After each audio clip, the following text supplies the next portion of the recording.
돌이켜 생각해보면 제 결혼 생활은 돈으로 끝났네요.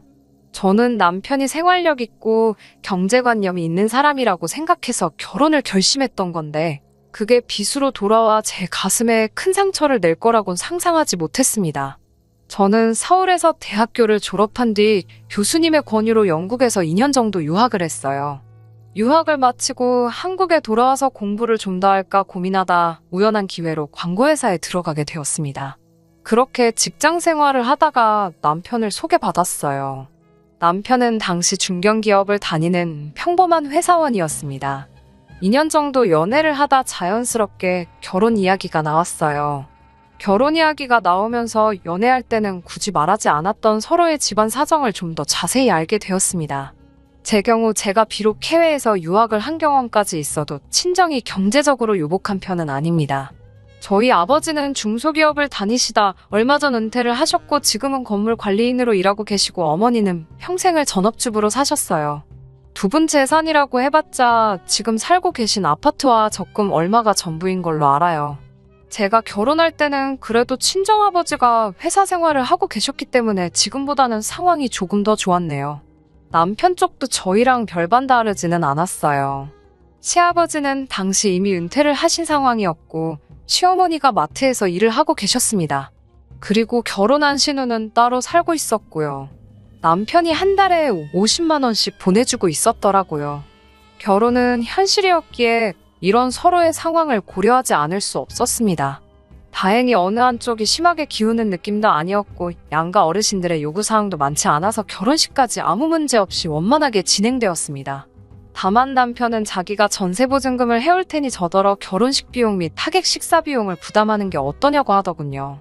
저는 둘 다 반반하자고 했는데 남편이 아니라고 자기가 전세보증금을 하겠다고 계속 우기더라고요. 나중에 친한 친구에게 이야기를 하니까 친구는 농담하듯이 전세보증금은 어디 사라지는 돈이 아니지만 결혼식 비용은 내면 끝이라서 그런 거 아니냐고 했는데 돈 타령만 하는 남편의 실체를 알게 된 지금 생각해보니까 진짜 친구 말이 맞는 것 같습니다. 자기 딴에는 그건 돌려받는 돈이니까 낫다고 생각한 거예요. 아무튼 제가 벌써 결혼한 지 벌써 몇 년인데 그동안 남들이 다 겪었을 법한 시시콜콜한 이야기는 하지 않겠습니다. 제가 결정적으로 남편과 이혼하게 된 사연만 말씀드릴게요. 저희는 결혼할 때 신혼은 한 1, 2년 정도 즐기고 아이를 갖자고 서로 이야기가 된 상황이었어요. 그런데 어쩌다 보니 결혼하고 얼마 지나지 않아서 바로 아이가 생겼습니다. 계획보다 빨리 찾아온 임신이었지만 당연히 행복했어요. 남편도 기뻐했고 양가 어른들도 다 축하해 주셨습니다. 그런데 제가 입덧이 너무 심했습니다. 친정어머니를 비롯해 주변 사람들 모두 저처럼 입덧이 심한 건 처음 본다고 하더라고요. 제가 다니던 회사에도 당연히 출산휴가며 육아휴직의 제도가 있었지만 그 제도를 이용한다는 게 그때는 지금보다 더 힘들었어요. 저는 도저히 직장 생활을 할 수가 없었습니다. 출근하면 화장실에서 보내는 시간이 더 많은 느낌이었고 비록 팀원들이 저에게 따로 불평불만을 표현하진 않았어도 제가 너무 눈치가 보여서 하루 종일 가시방석에 앉아있는 기분이었으니까요. 특히 광고회사가 트렌드에 민감하고 끊임없이 창의력이 요구되는 곳인데 저에겐 새롭고 특별한 어떤 걸 생각해낼 만한 정신적 여유는 고사하고 당장 눕고 싶고 앉고 싶을 뿐이었습니다. 한두 달 정도는 어떻게 버텨냈는데 더는 안 되겠어서 남편에게 사표를 쓰겠다고 했어요. 그리고 솔직히 그때만 해도 남편이 먼저 관두라고 해줄 줄 알았는데 아무런 말이 없어서 이미 서운한 상황이었거든요. 제가 퇴사하겠다 하니 남편은 난처하다는 듯이 결혼할 때 애 가지면 회사 관둘 거라고는 안 했지 않냐며 기왕 버티기 시작한 거 좀만 더 버텨보면 안 되냐고 하더라고요. 제가 당장 식사도 제대로 못하고 거의 울면서 출퇴근을 하는 걸 뻔히 알면서도 저렇게 나오니 얼마나 서운했는지 모릅니다. 저는 지금 나를 보고 그런 말이 나오냐고 신경질적으로 맞받아쳤어요.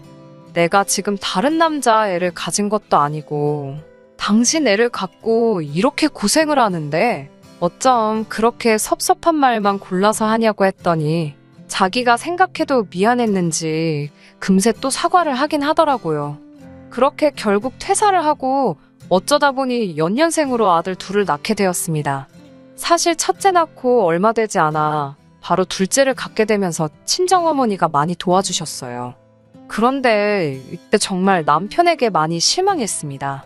친정어머니는 오시면 애만 봐주시는 게 아니라 청소도 해주시고 반찬도 해주시고 솔직한 말로 가사 도우미 아주머니들보다 더하면 더했지 일을 덜하지 않고 가셨어요.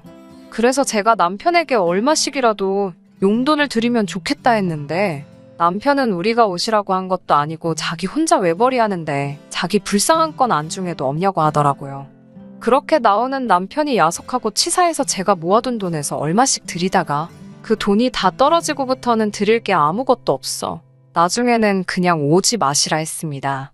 그 뒤에는 아쉬운 대로 시어머니더러 도와달라 하니 시어머니가 와서 봐주시기는 했는데 시어머니랑 친정어머니랑 당연히 같을 리가 없지요. 일단 제가 너무 부담스러워서 뭐 부탁드릴 수도 없고 오히려 신경이 쓰여서 스트레스만 더 받는 기분이라서 그렇게 몇 번 부탁드리다가 결국 얼마 지나지 않아 이제 안 오셔도 된다고 했어요.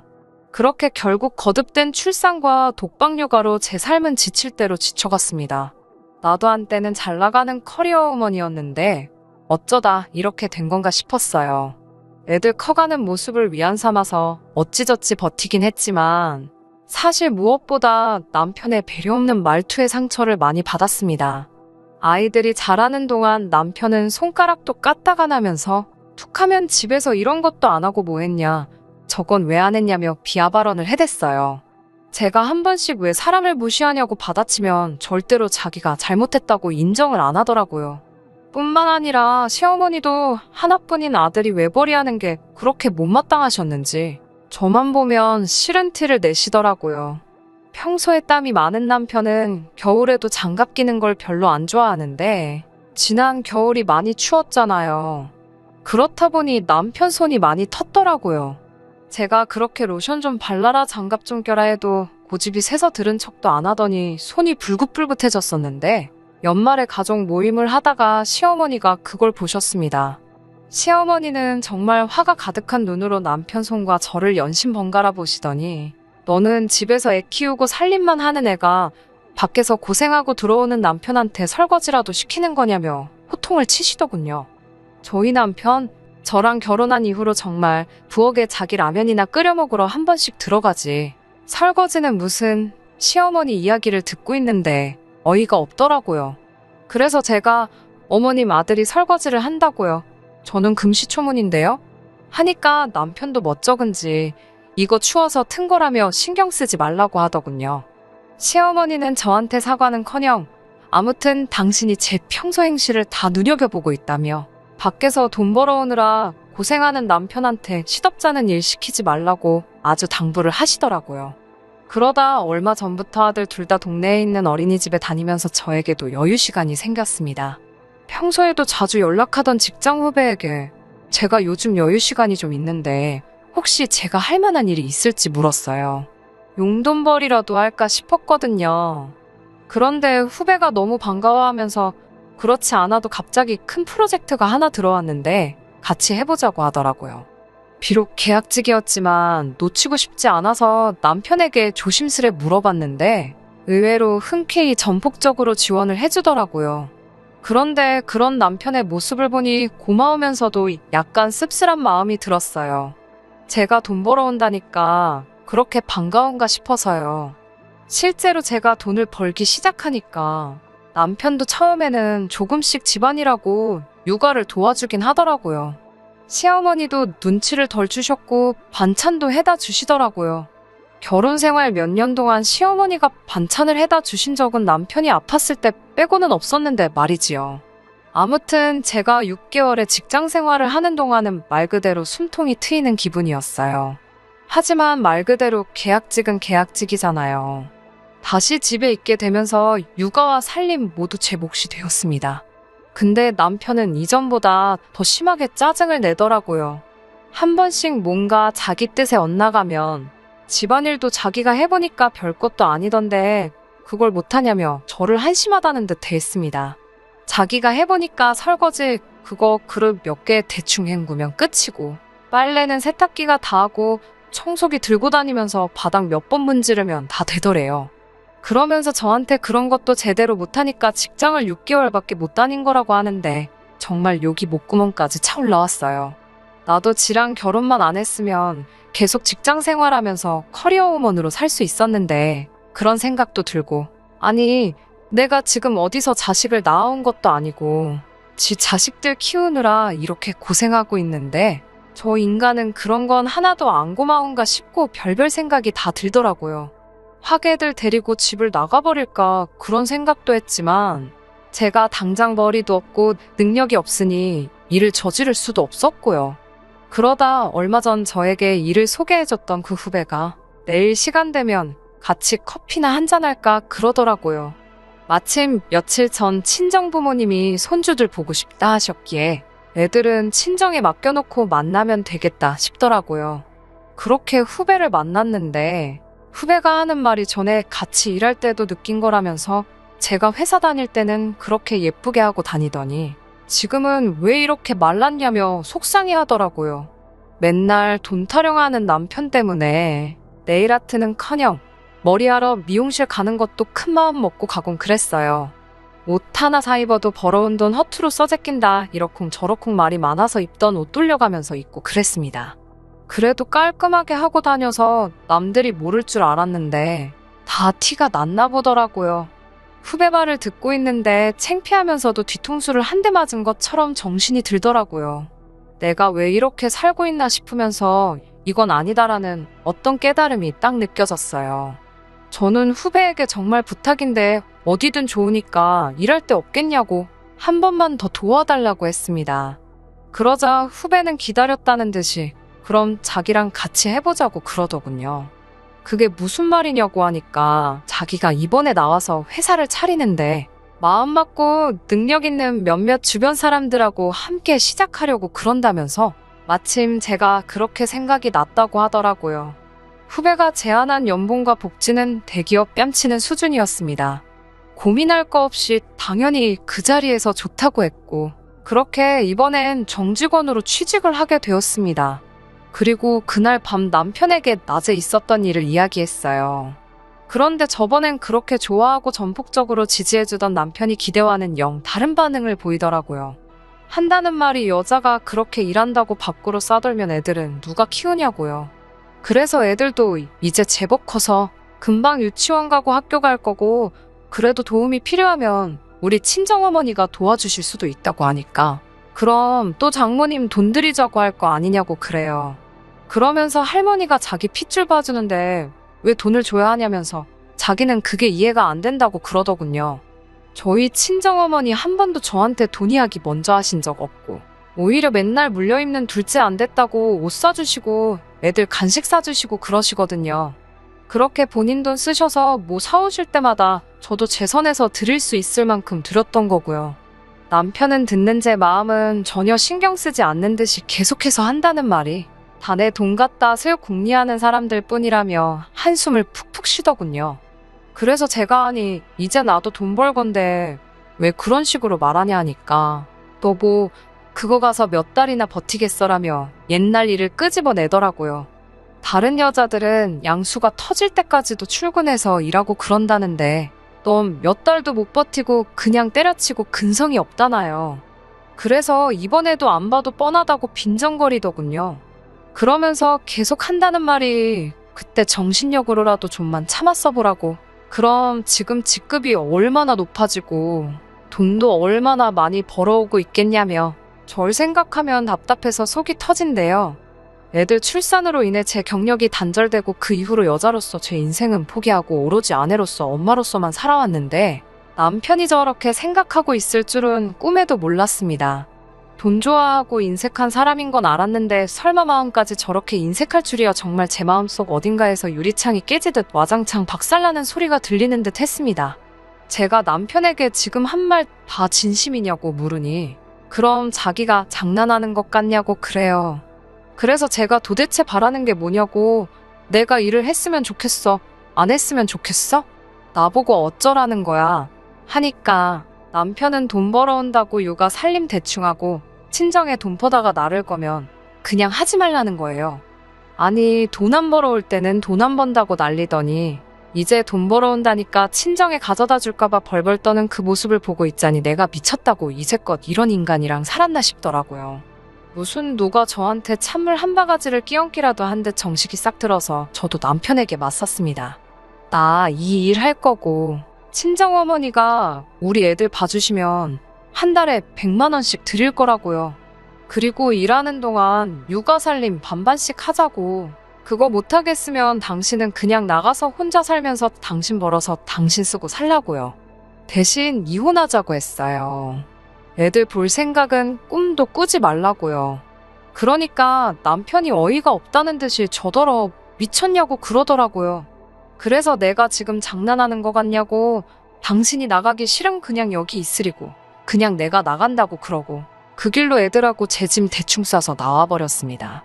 어차피 곧 전세 계약이 만료라서 집도 알아보고 있었는데 이참에 다 정리해버리자 싶더라고요. 그 길로 친정에 와서 버텼습니다. 자식 낳아서 키워보니까 부모님이 어떤 마음으로 절 키워주셨는지 알겠더라고요. 그 마음이 이해가 되니까 더 남편에게 돌아가고 싶지도 않은데, 남편은 자기가 다 잘못했다며 그냥 들어오라고, 그러면 없던 일로 해주겠다고 그러더군요. 아직도 자기는 아무 잘못 없고 제가 잘못한다고 생각하고 있는 걸 보니 상황이 이 지경이 될 때까지도 정신을 못 차린 거였죠. 다행히 승률 좋은 이혼 전문 변호사를 사서 그런지 남편의 지속적인 언어폭력이 이혼 사유로 인정이 되었습니다. 그래서 많이는 아니지만 위자료도 받고 양육권도 제가 가져왔습니다. 양육권은 순순히 포기하던 남편이 위자료 청구를 받고서는 개거품을 무는데, 저런 걸 남편이고 애들 아빠라고 참고 산 세월이 아까워서 죽겠더라고요. 하지만 이제라도 제 인생 멋지고 화려하게 살아보려고 합니다. 친정 부모님도 애들은 걱정하지 말고 제 뜻을 실컷 펼쳐보라고 하시네요. 아이들이 있는 상황에 이혼이라는 결정이 쉬운 것만은 아니었습니다. 하지만 하고 나니 아무것도 아니네요. 오히려 후련하다고 할까요? 잘은 모르겠지만 저와 같은 상황에 처했거나 같은 고민을 하시는 분들이 분명히 있을 거라 생각됩니다. 아이들을 위해, 가족을 위해 자기 한 몸 희생하는 것이 무조건 나쁘다는 말은 아니지만 무조건 참고 사는 것만이 답이 아닐 때도 있다고 생각합니다. 저도 그동안 보지 못했던 제 인생의 새로운 길이 보이는 것 같아요. 다른 사람들을 위해 자신을 포기하는 것 또한 정답이 아니라고 생각합니다. 저도 뒤늦게나마 제 인생에서 가장 현명한 결정을 내린 게 아닐까 하는 생각이 들어요. 다른 분들도 제 사연 들으시고 용기 내주셨으면 하는 마음으로 이렇게 제 이야기는 끝내도록 하겠습니다. 끝까지 들어주셔서 감사합니다. 오늘의 사연은 여기까지입니다. 구독과 좋아요, 알람 설정 부탁드리고 더 좋은 사연으로 다시 찾아뵙겠습니다. 감사합니다. 신바람 사연 아파트, 오늘의 사연 시작하겠습니다. 안녕하세요. 결혼한 지 1년이 채 안 된 이제 20대 중반인 여자입니다. 결혼을 남들보다 일찍 했어요. 남편도 저보다 연상이기는 하지만 나이 차이가 많이 나지 않습니다. 저나 남편이나 아직 결혼하기에는 조금 나이가 어린 편인 걸 떠나서 아무래도 결혼이라는 게 서로 다른 두 집안이 만나 하나의 가족을 꾸리는 일이니 당연히 그 과정에서 의견 다툼도 생길 것이고 어려운 시간도 있을 거라는 건 진작에 알고 있었습니다.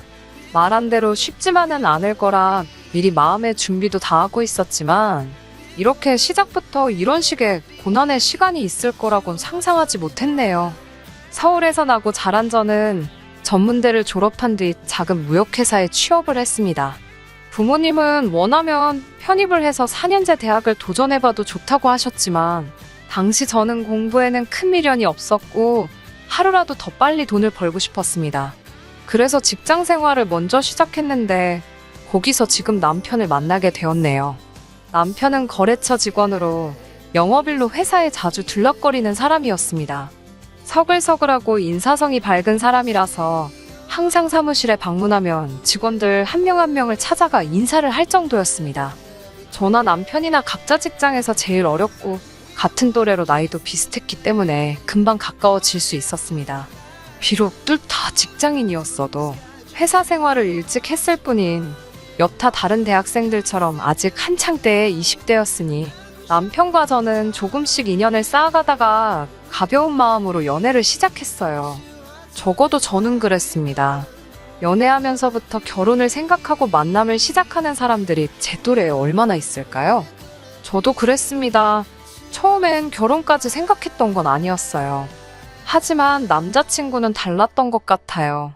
남자친구는 어려서부터 하루빨리 가정을 이루는 게 꿈이었다면서 사귄 지 6개월쯤 됐을 무렵 저에게 자기 집에 인사를 가자고 하더라고요. 저는 부담스러워서 싫다.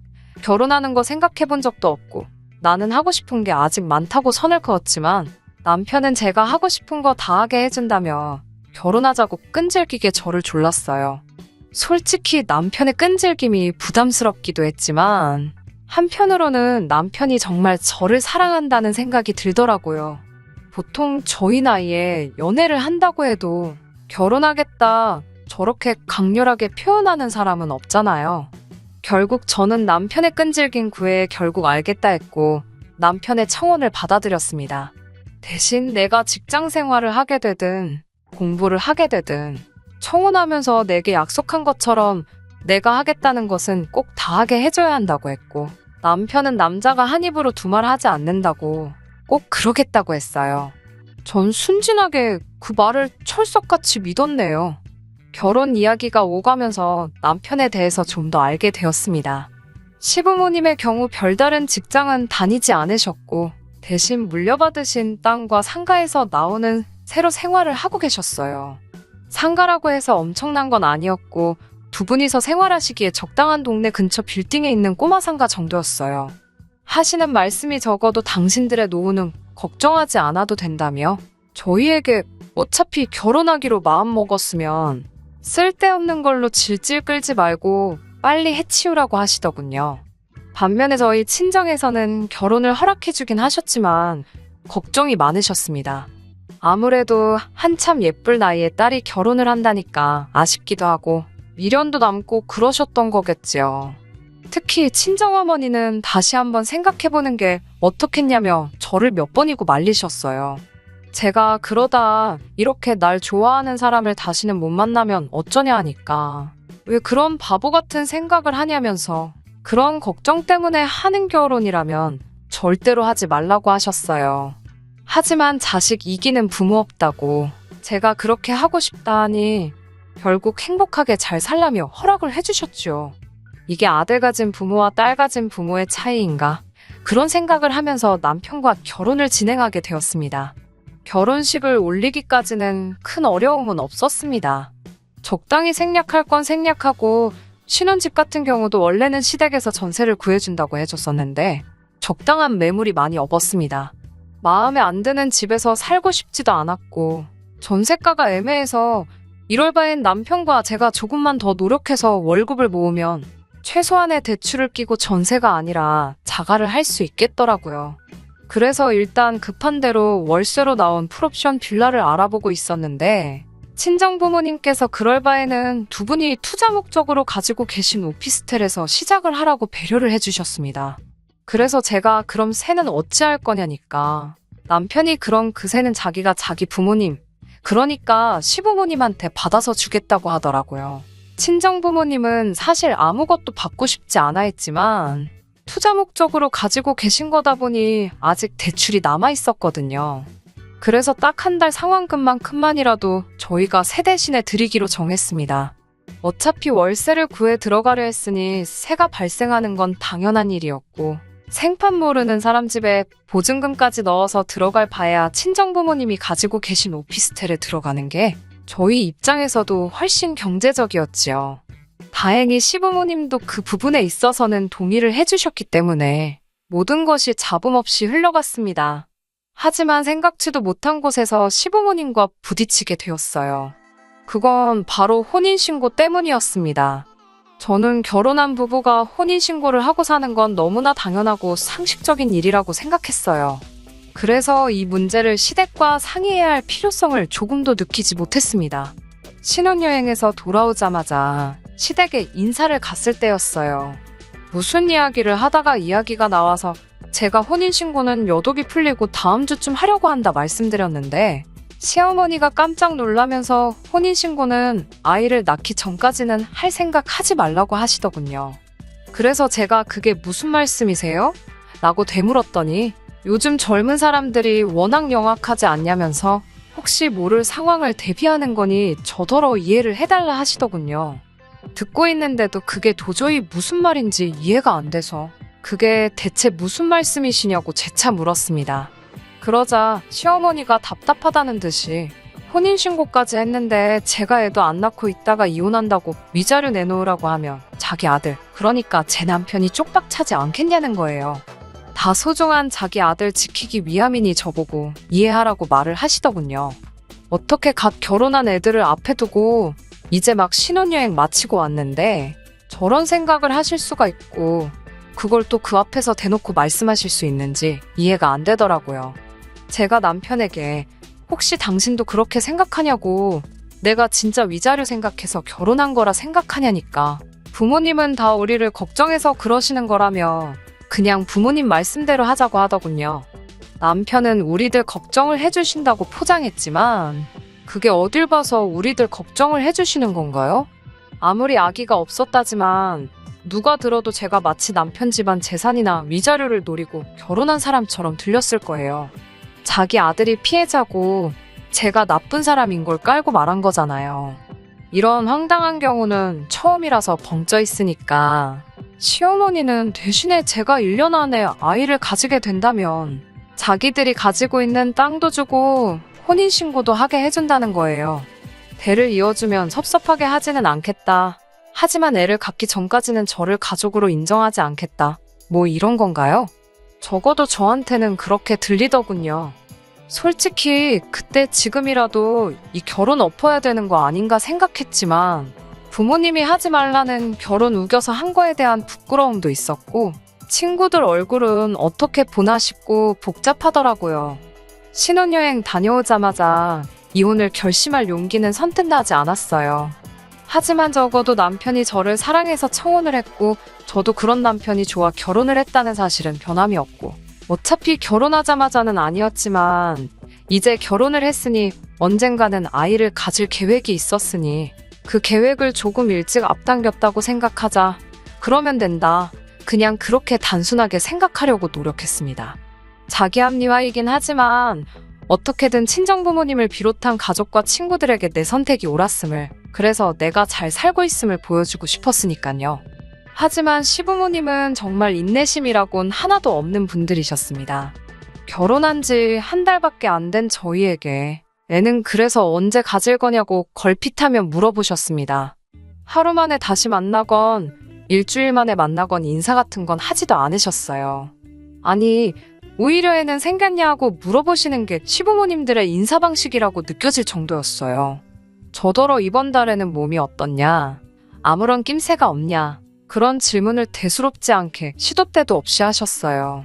친척분들 만나는 자리에서도 날짜를 보시곤 애 들어서는 날이면 이런 모임에 억지로 와 있을 필요 없다고 얼른 집에 들어가서 아이나 만들라는 식으로 대답하기 곤란한 것들도 서스럼없이 물어보시기도 하셨고요. 남편은 시부모님이 그러실 때마다 그러지 마시라고 제 편에 서서 말리기는 했지만 시부모님을 이겨먹을 만큼의 성격은 못 되었습니다. 정말 하루하루 지친다는 말고는 표현할 길이 없었어요. 솔직히 억울한 마음도 들었습니다. 저도 남편도 한참 젊었고 아이를 가지려고 노력을 그렇게 하는데도 왜 안 생기는 건지 속상하고 답답했어요. 그러다 얼마 전 정말 생각도 못한 일이 벌어졌습니다. 시어머니는 어디서 듣고 오셨는지 저희 부부에게 시험관은 어떠냐고 물어보시더군요. 제가 그 이야기를 친정어머니께 전하니 저희 집안에서도 난리가 났습니다. 알아보니 시험관이 그렇게 정신적으로도 육체적으로도 고생스러운 과정이라고 하던데 왜 그렇게까지 제가 제 몸을 혹사시키면서 애를 가져야 하나 싶더라고요. 제가 남편한테 전 죽어도 그렇게까지 아이를 갖고 싶지는 않다고 완강하게 나섰습니다. 친정에서도 무슨 손자 못 봐서 환장한 집안도 아니고 아직도 30 되려면 한참 어른 애한테 그게 제정신으로 하는 소리냐며 뭐하러 그런 걸 참고 사냐고 저더러 당장 헤어지라고 하시더군요.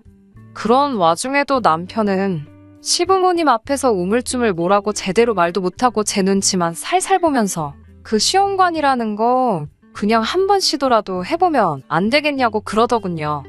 그런 남편을 보면서 정신이 확 들었습니다.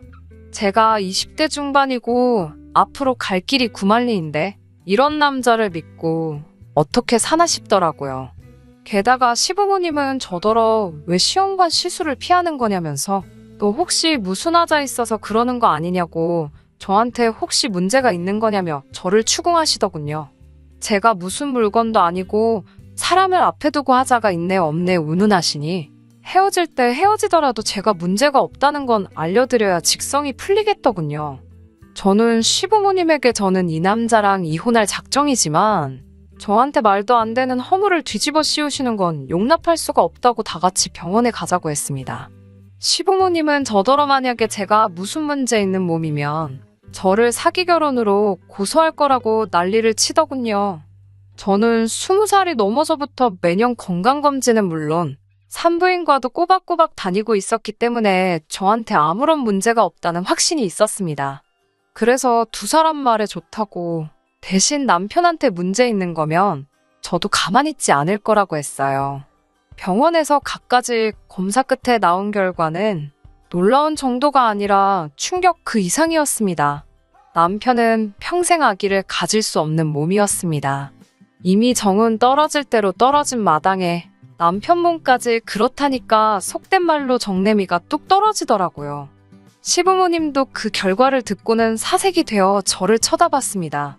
저는 걱정 마시라고 위자료 내놓으란 소리는 안 한다고 말씀드렸어요. 시부모님 덕분에 혼인신고도 안 했으니까 이혼이니 뭐니 귀찮은 절차도 겪을 필요가 없어서 다행이다 싶었어요. 어차피 이렇게 됐을 거 신혼여행 다녀온 거 그냥 애인과 해외여행 다녀온 셈치고 시부모님이 애 낳기 전까진 혼인신고 못 해준다는 말 꺼내셨을 때 이혼을 했어야 하는 건데 그놈의 정 때문에 괜히 참았다는 생각이 들더라고요. 위자료야 그냥 몇 달 친정부모님 대신에 월세로 대출금 갚아준 거 받은 셈 치면 되겠지만 허송세월 낭비한 시간은 돌아오지 않기 때문에 아깝다는 생각도 들었습니다. 그래도 덕분에 혼인신고를 안 올렸어서 이혼녀 딱지는 면하게 되었으니 어떻게 보면 조금 감사해야 할 일일까요? 하지만 그때부터 시부모님이 태도를 싹 바꾸시곤 저한테 매달리시더군요. 애시당초 둘이 사랑해서 한 결혼인데 어떻게 남편이 아프다고 아내가 남편을 떠날 수 있냐면서 부부의 연이 그렇게 쉽게 끊어지는 게 아니라나요. 그래서 제가 언제 저희를 부부로 인정이나 해주셨냐고 따졌어요. 그리고 그게 재구실을 못하는 게 왜 아픈 거냐고. 씨 없는 수박이나 씨 있는 수박이나 둘 다 똑같은 수박 아니냐. 멀쩡한 어머님 아들 환자 만들지 말라고 했어요. 시부모님이 그러지 말고 지금이라도 우리 가족 넷이서 오순도순 행복하게 살자 그랬어요. 자기들도 자기 아들이 저래가지고 어떤 여자가 시집 오겠나 싶었던 거겠죠. 그 와중에도 소름 돋는 건 애를 못 낳는다는 걸 알자마자 그 사이에 또 계산을 한 건지 넷이서 같이 살자고 제안하셨다는 거죠. 대를 이어줄 자식을 지 자식 문제로 못 낳게 되었다지만 그 와중에도 한 푼 손해는 보고 싶지 않으셨는지 넷이서 살자는 말인즉슨 저보고 들어와서 살면서 자기들 수발 들으며 시집살이 하라는 뜻이잖아요. 그 와중에도 그런 생각을 했다는 게 순간적인 기지로 나온 게 아니라 이미 남편 결혼한다는 이야기 나왔을 때부터 언젠가는 은근슬쩍 합가를 하려는 계획이 있었다는 것도 다 티가 나더라고요. 하지만 제가 남편의 가머니설에 속아 넘어가 이런 수모까지 당한 것도 억울한데 또 바보짓을 할 리가 있나요? 저는 시부모님을 정중히 밀쳐내고 어디 한 번 씨도 없이 손자손녀 쑥쑥 낳아주는 며느리 어디 한번 잘 찾아보시라고 덕담해드렸습니다. 그런 기적 같은 일을 행하는 며느리면 아마 어머님도 모시고 살아줄 거라고. 혼인신고도 하지 말라면 시키는 대로 안 해주지 않겠냐고. 혹시나 만약에 정말 그런 며느리 찾으면 저한테도 꼭 소개시켜 달라고 했어요. 그런 사람은 실제로 존재할 수 없다는 걸 너무나도 잘 알기 때문에 빈정거리려고 한 말이지요. 그리고 그 길로 남편한테도 집에서 하루라도 빨리 짐 빼고 나가 달라고 했어요. 아무래도 너는 평생 너네 부모님 곁에 있어야 할 팔자인 것 같다고 덕담 한마디 해주면서요. 친정 부모님도 검사 결과를 듣더니 하늘이 도왔다며 아무런 걱정 말라고 제 결정을 지지해 주셨습니다. 사실 하지 말라는 결혼 억지로 해놓고 이게 무슨 꼴이냐고 한 소리 들을 줄 알았는데 그래도 제 기분 생각해서 말해주는 건 부모님밖에 없다는 생각이 들었어요. 남편에게는 지금도 자기가 너무 철이 없었다면서 자기한테 기회를 한 번만 더 주면 죽을 때까지 시부모님을 보지 말라면 안 보고도 살겠다며 제발 돌아와 달라고 하더군요. 아직 나이도 어리고 부모님 지원이 필요한 상황에 두 분을 거역할 수가 없어서 그랬던 거라고. 하지만 이제는 다르다고 180도 변한 자기 모습을 보여주겠다고 호언장담을 하더라고요. 한때 사랑했던 사람이니 불쌍한 마음이 드는 건 사실이지만 흙탕물인 걸 알면서 제가 그걸 왜 또 마시겠어요.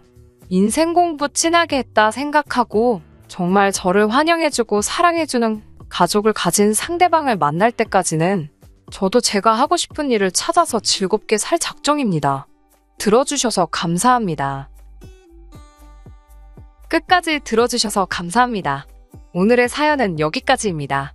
구독과 좋아요, 알람 설정 부탁드리고 더 좋은 사연으로 다시 찾아뵙겠습니다. 감사합니다. 신바람 사연 아파트, 오늘의 사연 시작하겠습니다. 안녕하세요.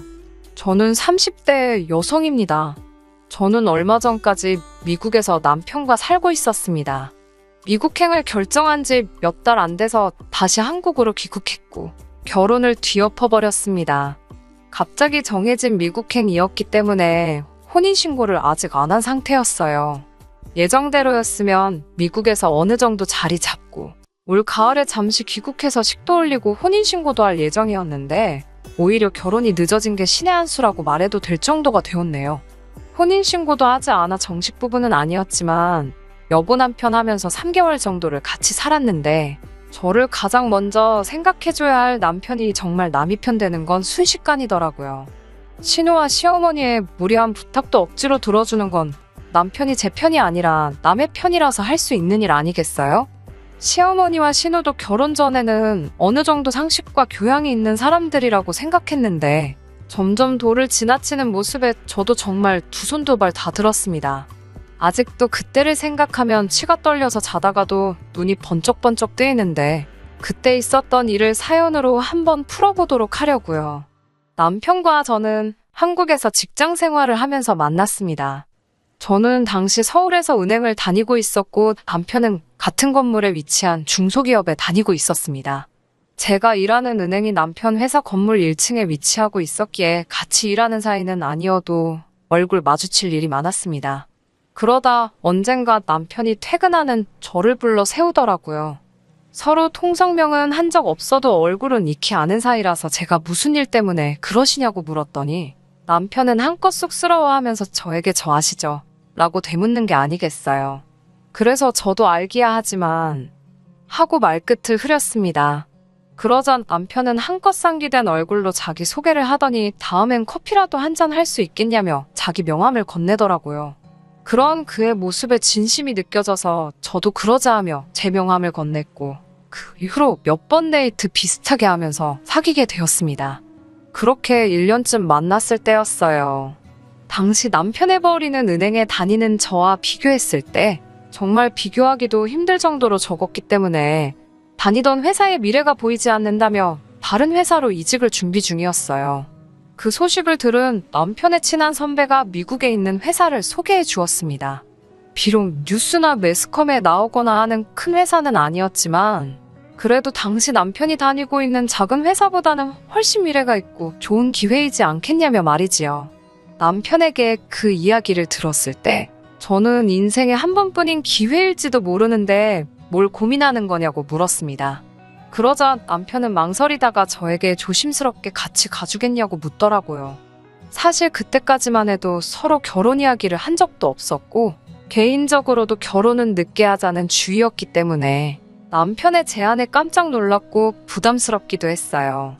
하지만 여러모로 생각해봤을 때 저에게도 이건 인생에 한 번뿐인 좋은 기회일지도 모른다는 생각이 들었습니다. 며칠간의 고민 끝에 저는 남편에게 좋다고 같이 가자고 대신 날 행복하게 해줘야 한다고 말했고 남편은 꼭 그러겠노라며 대답해 주었습니다. 그렇게 저희는 결혼을 약속하고 해외로 나갈 준비를 시작했어요. 그런데 이때부터 시모와 신우의 방해가 시작되었습니다. 해외에 가는 게 기정사실화되면서 정리할 것도 많고 준비할 것도 많아서 정신없이 바빠졌어요. 당장 다음 달에는 출국을 해야 했다 보니까 가족들하고 보낼 시간도 많지 않았고요. 다행히 저희 친정부모님은 상황을 이해해 주셨기 때문에 아쉬워하시긴 했지만 일단은 해야 할 일부터 하라며 저희를 많이 배려해 주셨습니다. 금전적으로도 꽤 많은 도움을 주셨기에 당장 가서 자리 잡는데도 큰 문제가 없겠다 싶었습니다. 이처럼 하나라도 더 도와주시려는 친정과 달리 시부모님과 신우는 다른 데만 관심이 있었더라고요. 남편에게는 위로 4살 차이 나는 누나가 있었는데 얼마 전에 이혼을 했다고 하더군요. 남의 집 가정사람 묻기 그래서 모르는 척하고 있었는데 하루는 남편이 먼저 신우가 왜 이혼을 한 줄 아냐면서 이야기를 해줬어요. 남편 말에 의하면 가족인 자기가 봐도 신우가 아주버님이 벌어오는 돈으로 동네 몇몇 여자들과 함께 남자가 나오는 술집을 다녔나 보더라고요. 그러다 거기 남자 한 명한테 무슨 약점인지는 모르겠지만 하여튼 약점을 잡혀가지고 돈을 뜯기고 있었나 봐요. 그러다 급기야 아주버님 몰래 집을 담보로 대출까지 받았다고 하더군요. 결국 모든 사실을 알게 된 아주버님이 이혼하자고 했고 신우는 그럼 애는 내가 키울 테니 생활비라도 달라고 했는데 아주버님이 자기는 양육권도 관심 없고 다 필요 없다면서 위자료 청구 안 한 걸 다행으로 알라며 신우를 떠났다고 했습니다. 드라마에서나 있을 법한 일을 실제로 들으니 어마어마하기도 했고 신우보다 시조카가 불쌍하더라고요. 그렇지만 거기까지일 뿐이지 제가 그 이상 해줄 만한 건 없었지요. 하지만 신우와 시어머니의 생각은 달랐나 봐요. 미국 출국을 일주일 앞둔 어느 날 시어머니에게 다급한 연락을 받고 집 앞에 카페로 나갔더니 신우와 시조카까지 셋이서 함께 있더라고요. 신우는 남편과 달리 이른 나이에 결혼을 해서 시조카는 벌써 초등학생이에요. 그렇기에 어른들이 하는 대화를 어느 정도는 다 이해할 수 있는데 무슨 이야기일지는 몰라도 어른들이 모이는 자리에 아이를 데리고 나온 것부터 전 좀 이해가 되지 않더라고요. 이윽고 신우는 저에게 올케 내가 부탁이 있어서 엄마한테 올케 좀 불러내달라고 그랬어라며 말문을 열었습니다. 제가 무슨 일 때문에 그러냐고 하니까 다른 게 아니라 올케도 요즘 애들한테 영어 교육이 얼마나 중요한지 알지? 라고 말하며 혹시 우리 애도 같이 데려갈 수 없을까? 하고 묻더라고요. 솔직히 이런 부탁을 하면 어쩌나 생각한 적이 있었기 때문에 당황스럽진 않았지만 막상 실제로 이런 질문을 받게 되니 어떻게 잘 거절해야 하나 머리가 아프긴 하더라고요. 더군다나 아직 어린 시조카도 당장 같은 자리에 있었으니 너무 단호하게 거절하면 아이한테 상처가 남을 것 같아 안 될 것 같았고요. 하지만 확실하게 해야 다음에는 이런 어려운 부탁을 하지 않겠다는 생각도 들어서 결국 신우에게 그러지 말고 한국에서 좋은 학원이나 선생님을 알아보시는 게 어떻겠냐고 권했어요. 저나 남편은 당장 미국에 가면 자리 잡느라 시조카한테 신경 써줄 여유가 없을 것 같다고요. 그러자 신우의 표정이 변하더니 싫으면 싫다고 하지 생각해주는 척한다면서 그렇게 안 봤는데 완전 이중인격이네? 라고 빈정거리더군요. 제가 무슨 이중인격이냐고 애 있는 데서 못하시는 말씀이 없다고 한마디 하니까 시어머니가 신우를 거들며 인정머리가 없는 건 사실인데 뭘 그러냐면서 어쨌든 치사하다고 됐다며 내 아들 아니면 너 같은 게 미국 땅 밟아볼 일도 없었을 거면서 어디서 잘났다고 유세를 부리고 있느냐고 한마디 싸붙이셨어요. 집에 들어오자마자 남편에게 전화를 걸어 좀 전에 신우와 시어머니에게 당한 일을 이야기하니 남편은 한숨을 내쉬더니 자기가 잘 이야기해보겠다며 저한테 미안하다고 하더군요. 사실 남편이 잘못한 건 아니었으니까 남편한테 화를 낼 수도 없었습니다. 남편한테 확실히 안 된다고 못 봐가두라고 이야기를 했고 남편도 그러겠다 했으니 더 이상 신경 쓰지 않아도 되겠거니 생각했어요. 아무튼 그렇게 저와 남편은 비행기에 올랐고 미국에서 새로운 시작을 하게 되었습니다. 미국에 도착한 초반에는 사실 정신도 없고 뭐가 어떻게 돌아가는지도 모르겠어서 정신이 없었어요. 다른 거 생각할 시간도 없었죠. 정말 너무 정신이 없었어서 저도 우리 부모님한테만 연락했지 시댁에 안부 묻고 그런 일 할 시간은 없었어요. 그래도 자기 가족이라고 근근히 남편이 혼자 알아서 연락을 하는 것 같았고, 남편이 전화하고 있는 동안 저도 인사치레로나마 잘 도착했다, 준비 잘하고 있다, 뭐 이 정도의 안부는 전했거든요. 그때도 신우나 시어머니 두 사람 다 별말이 없길래 남편이 중간에서 교통정리를 잘했는가 보다 생각하고 말았죠. 하지만 시어머니와 신우는 그렇게 쉽게 포기하는 사람들이 아니었습니다. 미국에 도착하고 3개월 정도 지났을 무렵이었어요. 남편도 출근하고 저는 집에서 정리를 하고 있는데 신우에게 메시지가 왔더군요. 저는 그 메시지를 읽고 정말 기절의 뒤로 넘어가는 줄 알았습니다. 신우가 시조카를 혼자 비행기를 태워 저희가 있는 지역으로 보냈다며 몇 시에 도착할 거니 공항으로 마중을 나가달라고 하더군요.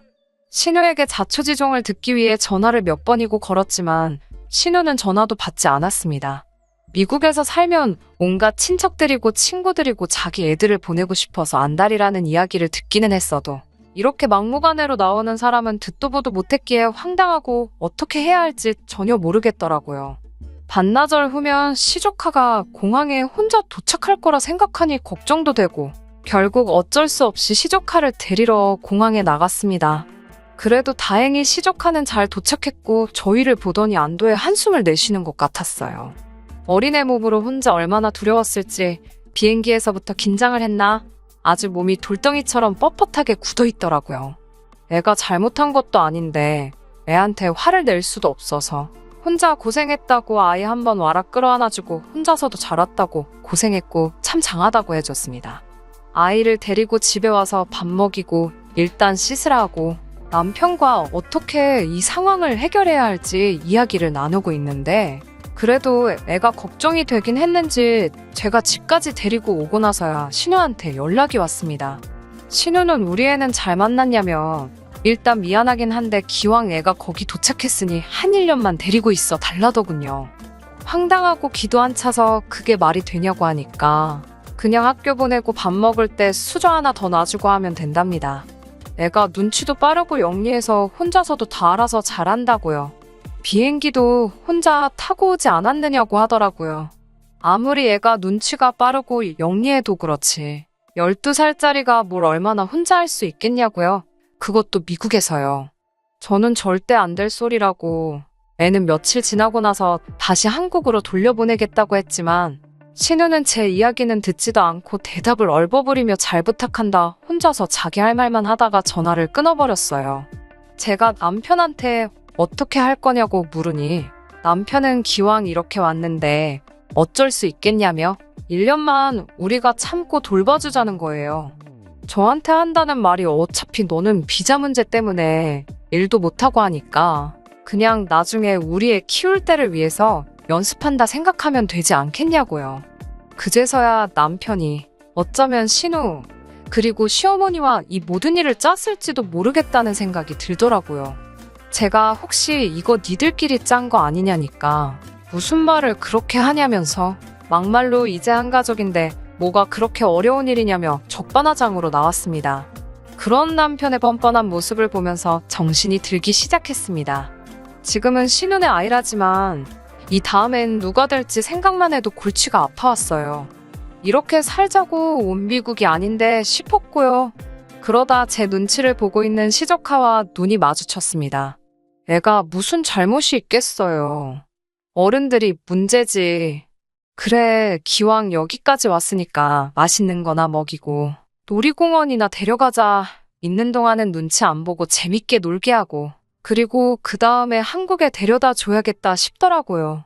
딱 일주일만 같이 놀아주고 조카 데리고 같이 들어가야겠다고 마음 먹었습니다.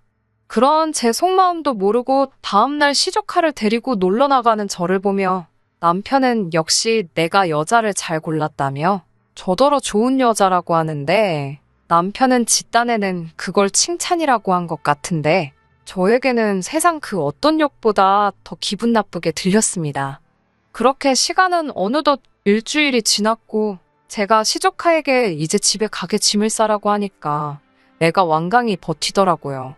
어쩔 수 없이 제가 솔직하게 나는 너를 돌봐줄 수 없다고 일주일간 그래도 재밌게 놀지 않았니 하고 말을 하니 그럼 외삼촌이랑 있으면 된다면서 지 엄마가 무슨 일이 있어도 오지 말고 거기서 버티라고 했다고 울먹이면서 말하다가 이내 펑펑 울더라고요. 그런 애를 보고 있으니까 더 답도 안 나오고 애가 한 말 맞다나 외삼촌이랑 같이 있게 해주면 될 것 같아 결국 저 혼자 한국에 가야겠다는 생각이 들더군요. 그나마 다행인 건 원래는 미국에 오자마자 집을 사려고 했는데 당장 마음에 드는 매물이 없어서 집을 사지 못하고 월세로 살고 있었거든요. 그래서 저는 평소와 다름없이 남편을 출근시키고 시조카한테는 어디 나가지 말고 외삼촌 올 때까지 집 잘 보고 있으라고 말한 뒤 제 집만 싹 챙겨서 나왔습니다. 그리고 공항에 도착해서 남편에게 메시지를 남겼습니다. 시조카가 여기까지 어쩌다 오게 된 건지는 모르겠지만 이제 관심도 없다고요. 나는 지금 공항이고 이 길로 한국으로 갈 거고 이 결혼도 없던 걸로 하자고요. 그리고 우리 부모님이 주셨던 돈은 애시당초 나를 보고 주신 돈이지 당신 보고 주신 돈이 아니니 우리 부모님이 주신 만큼은 설명할 필요도 없이 내가 다시 챙겨서 가니까 그건 그런 줄 알라고 했습니다. 그러면서 사랑하는 한가족인 시조카를 데리고 어디 한번 잘 지내보라고 덕담도 해줬지요. 비행기에 타려는데 그새 남편이 신우와 시어머니에게 연락을 했는지 두 사람에게서 번갈아가며 미친 듯이 연락이 왔습니다. 처음에 2번 정도는 전화를 피했지만 생각해보니까 제가 피할 이유가 없더라고요. 아무 일도 없다는 듯 전화를 받은 뒤 무슨 일이세요?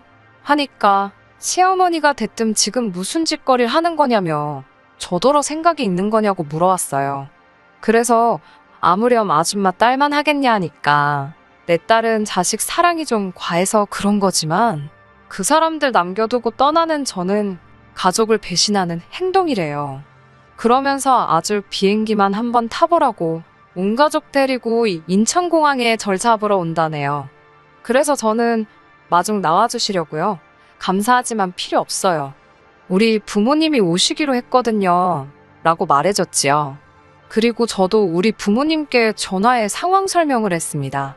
그랬더니 친정아버지가 저희 시댁 식구들 가만 안 둔다면서 본인들도 시간 맞춰 나올 테니 걱정 말고 마음 편하게 오라고 하시더군요. 그렇게 공항에 도착하니 벌써 우리 부모님이랑 시어머니 신우가 서로 알아보고는 노려보고 있더라고요. 진짜 사람들이 좀만 없었어도 한판 붙었을 판이었어요. 제가 시어머니랑 신우는 못 본 채 하고 저희 부모님께 집으로 가자 하니까 시어머니가 몸을 던져 제 앞을 가로막아 서더라고요. 아들한테 들으니 너 돈도 다 들고 튀었다던데 결혼자금은 부부 공동자금이나 마찬가지인데 네가 무슨 권리로 그걸 다 가지고 왔냐며 따지고 들더군요. 그래서 제가 이건 저희 부모님이 저 잘 먹고 잘 살라고 해주신 돈이지 아줌마 아들하고 아줌마 딸내 자식 치고 반바퀴 넘어 천리만길 외국 땅에서 먹여 살리라고 주신 돈이 아니라고 했고 친정아버지도 시어머니더러 부부 공동자금 아주 웃기고 있다고 당신 정신이 어떻게 된 거 아니냐며 여기까지 와서 열을 내고 있지 말고 그럴 시간 있으면 빨리 집에 가서 냉수 먹고 속이나 차리라고 쏴붙이셨습니다. 남편의 애까지 두고 왔는데 돈까지 가지고 왔고 강경한 친정아버지를 이기지 못하니 시어머니가 분해서 어쩔 줄을 몰라 발만 동동 구르고 있는 꼬라지를 보니 뒤돌아서서는 저절로 웃음이 다 나더라고요. 제가 귀국한 이후로 2달쯤 지났을 무렵 다시 남편에게서 연락이 왔습니다. 자기가 정말 생각을 잘못했다면서 저 없이 미국 생활을 견디기가 너무 힘들어 시조카를 데리고 들어왔다고 하네요. 그러면서 우리 다시 한번 시작해보자고 말하는 게 아니겠어요. 그래서 제가 우리라는 소리는 입에 담지도 말라고 무슨 우리는 우리냐고 화를 냈습니다. 그리고 얼마 지나지 않아 신우한테서도 전화가 왔어요. 이게 다 자기 욕심 때문에 이렇게 된 것 같아서 미안한 마음뿐이라며 사과를 해왔지만 2달이나 다 지난 뒤에 갑자기 사과하는 모양이 진심이란 생각도 안 들고 아무래도 이 가족들을 믿을 수가 없더라고요. 그 이후로는 남편에게 연락이 와도 받지 않았습니다. 하지만 듣기로는 한국에서 새로 직장을 잡기는커녕 전에 다니던 직장에서도 못 받아준다고 했나 보더군요. 게다가 불쌍한 시족하는지 엄마 욕심 때문에 초등학교를 1년 더 다니게 생겼다고 하네요.